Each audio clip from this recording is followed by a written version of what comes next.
Hello friends, কেমন আছো সবাই? আশা করছি অনেক ভালো আছো আর আমিও অনেক ভালো আছি। তো এখন হচ্ছে সকাল 8টা বাজে। তো আজকের ভ্লগটা না আমি এখন থেকে স্টার্ট করছি, কারণ সকালবেলায় ভীষণ তাড়া থাকে আর কি। তো সকালবেলায় উঠে বাসি কাজগুলো কমপ্লিট করে ছেলেকে রেডি করিয়ে স্কুলে দিয়ে এসেছি। তারপরে এসে নিজে একটু ব্যায়াম ট্যাম করে সামান্য কিছু রান্না করে নিয়েছি। তো রান্না করার পরেও একটা কাজ করেছি, সেটা হচ্ছে তোমাদের সঙ্গে পরে শেয়ার করছি। তারপরে এই যে বাইরেটা কয়েকদিন থেকে ভীষণ নোংরা হয়েছিল, ঘরে ঝুল টুল হয়েছিল, তারপরে এই যে সিঁড়িটা একটু ধুলো হয়েছিল। তো কি বলতো, এইসব কাজগুলো না একটু মাইন্ডটা ফ্রেশ না হলে ঠিক করা যায় না। অ্যাকচুয়ালি বলতো, ছেলে যদি থাকে না একদম এইসব কাজগুলো করা যায় না, কারণ বারবার গায়ের উপর চলে আসে, তারপরে এইসব ধুলো বাড়িতে তোকে রাখা যায় না। ওই জন্য এইসব কাজগুলো আমি চেষ্টা করি সবসময় ছেলেকে স্কুলে রেখে করার আর কি। তো যেহেতু ও নেই, তো এই কাজগুলো করতে আমার বেশ ভালোই লাগছে। তাছাড়া আজকে না এটা করতে ইচ্ছে করছিল। আসলে কি বলতো, এইসব কাজগুলো না রোজ রোজ ঠিক করতে ভালো লাগে না। তো তাই সেই জন্য ভাবলাম, তো কাজ যখন সমস্ত কিছু হয়ে গেছে, তো হাতে একটু টাইমও আছে, আর ছেলে তো স্কুলে ছুটি হওয়ার অনেকটা লেট আছে। তো ওই জন্য ভাবলাম এই যে ফটাফট ঘরটা একটু ভালো করে ক্লিন করে নিই। তারপরে আবার অনেক কাজ আছে, ঘরে কাপড় চোপড় পরে আছে, তো সেগুলো হচ্ছে ভাঁজ করতে হবে। আর কি বলো তো, ঘরটা যতই পরিষ্কার করি না কেন, কিছুদিন থেকে হয়েছে কি, এই যে দেখো কালো কালো পিঁপড়েগুলো না শুধু ঘরে চলে আসছে। যতই ঝাড় দিয়ে ফেলে দিই না কেন, সেই ঘরেই চলে আসছে। আর ঘরটা যেহেতু সাদা টাইস না, তো কালো কালো পিঁপড়ে থাকলে না ভীষণ একটা বাজে দেখাচ্ছে। তো অনেকে বলে যে পিঁপড়েগুলো নাকি ভালো। তো কি করবো বলো, দেখো ঝাঁটিয়ে ফেলে দিচ্ছি, ততই ঘরে চলে আসছে। তো সকালের কাজগুলো মোটামুটি কমপ্লিট হয়ে গেছে। এরপরে হচ্ছে ছেলেকে আনতে যাব। অ্যাকচুয়ালি কি বলো তো, ছেলে যদি ঘরে না থাকে না, কাজগুলো তাড়াতাড়ি হয়ে যায় আর ফটাফট। তো ফ্রেন্ডস, ঘরের সমস্ত কাজ মোটামুটি হয়ে গেছে। তো আমি হচ্ছি একটু আগে ভিডিও বানাচ্ছিলাম। তো তারপরে হচ্ছে আর চেঞ্জ টেঞ্জ করিনি, তো জামা পরেই ঘরগুলো সমস্ত কিছু ছেড়ে নিয়েছি। তো এখন হচ্ছে পুরো ঘরটা ঝাড় দেওয়া হয়ে গেছে। তো এই যে দেখো, ঘরে হচ্ছে আবার সেই কিছু কাপড় চোপড় আছে, কিছু কাপড় কাচাও আছে, হয়তো ভাঁজ করা হয়নি, আর কিছু কাপড় পরে হয়তো ভিডিও করেছি, তারপরে রেখে দিয়েছি। তো এখন হচ্ছে কাপড়গুলো সব হচ্ছে ভাঁজ করে নেব, আর ঘরটা মুছতে হবে, যেহেতু সমস্ত কিছু ছেড়েছি। তো প্রচণ্ড ধুলো আছে, কিচকিচ করতে। তো কাপড়গুলো আগে ভাঁজ করে নেব, তারপরে হচ্ছে পুরো ঘরটা ক্লিন করে নেব। তো ভাত ক্লিন করার সময় হচ্ছে জামাটা একটু চেঞ্জ করে নাইটিটা পরে নেব। তো দেখো পুরো ঘরের অবস্থাটা কি হয়ে আছে, দেখো কাপড়গুলো দেখো কি অবস্থা হয়ে আছে।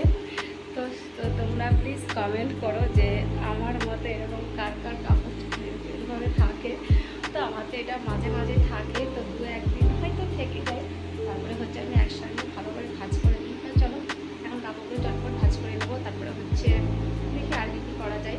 সমস্ত কাজ হয়ে গেছে, রান্নাঘরে ক্লিন করা হয়ে গেছে, তারপরে হচ্ছে সবই হয়ে গেছে, কিছু নেই। এরপরে হচ্ছে ঘরটা মুছে কাপড়টা ভাঁজ করে ঘরটা মুছে হচ্ছে গোসলটা করে নেবো। তো চলো কাপড়টা ভাঁজ করে। তো ছেলে স্কুলে ছুটি দেবে হচ্ছে 9:40। তো হাতে হচ্ছে এখন একটু টাইম আছে। তো ভাবলাম এই যে কাপড়গুলো একটু ফটাফট ভাঁজ করে নিই।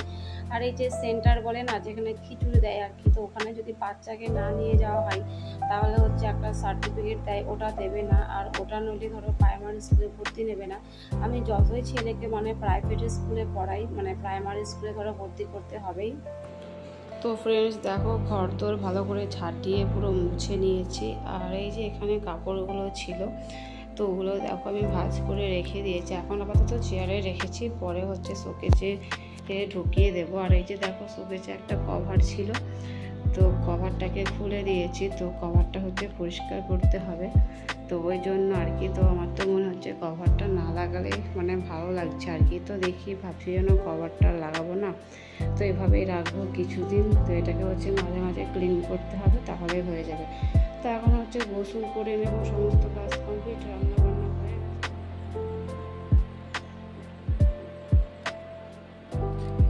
তো ফ্রেন্ডস দেখো, আমার হচ্ছে দুধ ছিল, আর ফ্রিজে হচ্ছে একটু দুধ ছিল। তো আমি দুটো দুধ না দু জায়গা করে জাল করে নিয়েছি। তো আজকে হচ্ছে ভাবছি একটু গোবিন্দভোগ চালের পায়েস বানাবো, তো ওই জন্য আর কি। তো এই যে দেখো, চালটাও নিয়ে নিয়েছি, তো রাখা আছে দোকানে, চালটা ছিল আমাদের দোকানে। তো এই যে দেখো, রান্নাঘরটা তো আগে দেখলে সমস্ত কিছু ক্লিন করা হয়ে গেছে। তো এখন মাছ আমি একটুখানি খেয়ে নেব। আর যেহেতু বর্ষা, তো বর্ষাতে কী বলতো, আমার শাশুড়ি মা হচ্ছে বাবা পিঁপড়ে হয়ে গেছে, ভাত রান্না করেছিল, তো আমায় দেখো দিয়ে গেছিলো। তা আমি যে রেখেছিলাম, তো এখানে দেখো কয়েকটা কালো কালো পিঁপড়ে চলে এসেছে। তো কিছু করার নেই, দেখা যাক কী করা যায়। আমি রান্না করেছি, তো এই যে দেখো পায়েসটা, চলো যখন রান্না করবো তো তোমাদের সঙ্গে একটুখানি শেয়ার করে নেব। তো ফ্রেন্ডস দেখো, দুপুরে হচ্ছে একটুখানি ঘুমিয়েছিলাম, তো ঘুম থেকে উঠে দেখো এই যে পায়েসটা হচ্ছে আমি বসিয়ে দিয়েছি। চালগুলো তো মানে দেখাই যাচ্ছে না একদম, কি বলবো। তো আমি হচ্ছে গোবিন্দভোগ চালের পায়েস করব। তো দেখো পায়েসটা বসিয়ে দিয়েছি। এবার হচ্ছে এতে হচ্ছে একটু কাজু বাদাম দিয়ে দেব। আর এই যে আমার লবণ শেষ হয়ে গেছিলো, তো লবণটা কৌটোতে ঢোকানোর আগে ভাবলাম একটুখানি ভালো করে ধুয়ে নিই।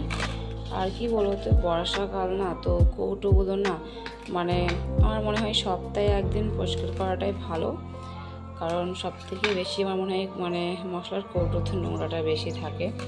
তো এটা হচ্ছে আমি ভালো করে ক্লিন করে নিয়েছি। তো এখন হচ্ছে লবণটা একটুখানি ঢেলে নেব।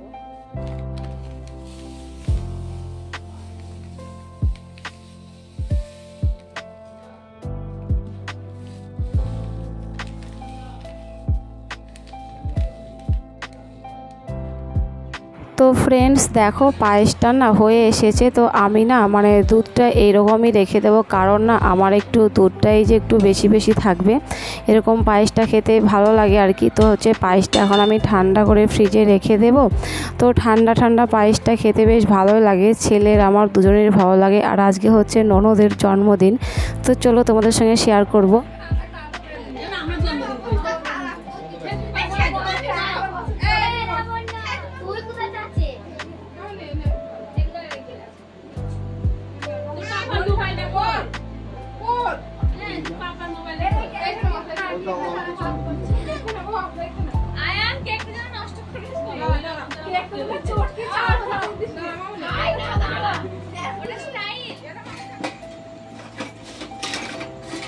বাচ্চা তোদের মুখ তুলবো, তাহলে তুই বন্ধুদের মুখ করা তুললাম, ঠিক আছে? তো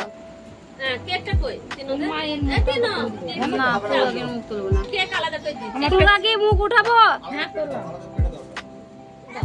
সেটুকু আগে মুখ তুলবো।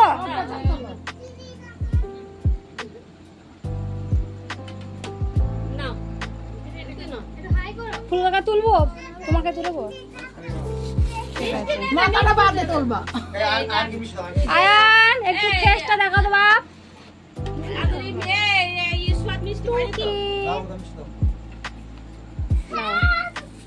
বড় দাদাকে দাও।